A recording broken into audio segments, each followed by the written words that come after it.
know what I'm doing. I don't know what I'm doing. Alright, well, this is what we're doing. So today it's cold and I'm gonna hurry because I'm running out of time. So I'm gonna take the kids to the zoo. And this place is a hot mess because my husband is currently doing projects. So the garage gym isn't in finest form. Sorry.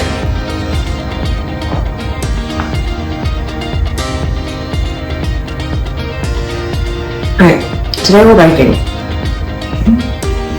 After doing 3 miles in about 29 minutes yesterday,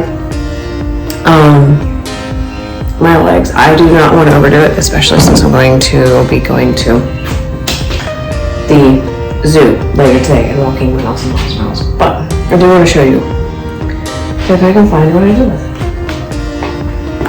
Gosh, I just brought it out here. What do I do with it?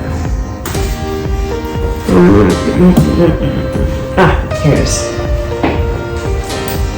So, outside of the harness that we use, we do the Walkie Dog Plus. This is what I attach underneath the seat of my bike. This allows me to run with my dog beside me.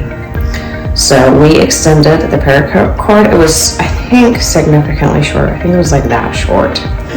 But since, you know, we have big dogs and they run pretty fast, we do that, and you can tell it's been abused. So, but it's held up and hook it to the back of the harness. So it's a back clip harness. And he does pull me a little bit, but the idea is that he's safer on the, I'll show you. He's safer on the street next to my bike, not in front of my bike, because he's not leading and he doesn't know how to lead yet in mushing style. So with that, and you know, if there's any vehicles or anything, they're not going to see him. They're going to see the bike first because he's smaller. So for his safety, we don't do urban dog mushing with him in front pulling on a sled harness yet.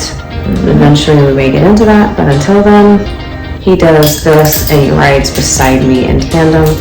And with it being hooked underneath the seat, it distributes the weight. So if he does pull, which he does do, or if he tries to go after a rabbit or anything like that, heaven forbid, we have that. And as a secondary safety net. So I'm a huge fan of the Easy Lead from Standing Stone Kennels. So this lead can be used as a slip lead. It can be used as a nose, strapped over the nose, and it can be used as a head harness, and it can be used on a flat collar. I do it in slip lead style. I know, you're excited. Meet Pumbaa. Meet the big boy himself. He's all ready to go. He's like, you are talking too much. But this just goes over his head like this and clips onto his harness, or his leash, I mean, his collar. And then this helps me give him directions. Like if I tug on him a little bit, that way he knows to look at the bike to know which direction we're going. So this helps with guidance.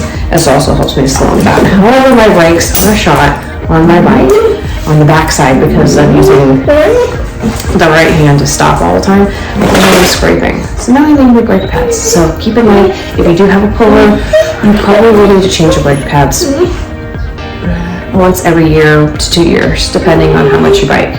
I biked enough to where I burnt out my pads. Shh. Shh. And I don't even know what happened here, but apparently we're done. Alright, hook up. Hook up. Boy, yes, good boy. Ready to go?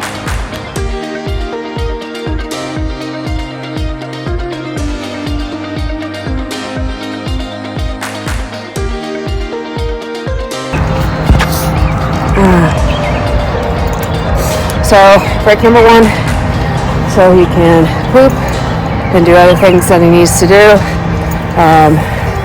because when they run really hard, that's one of the first things that gets moving in the morning. So, we stop for that, take a small break, we walk, and then we hop back on our bike.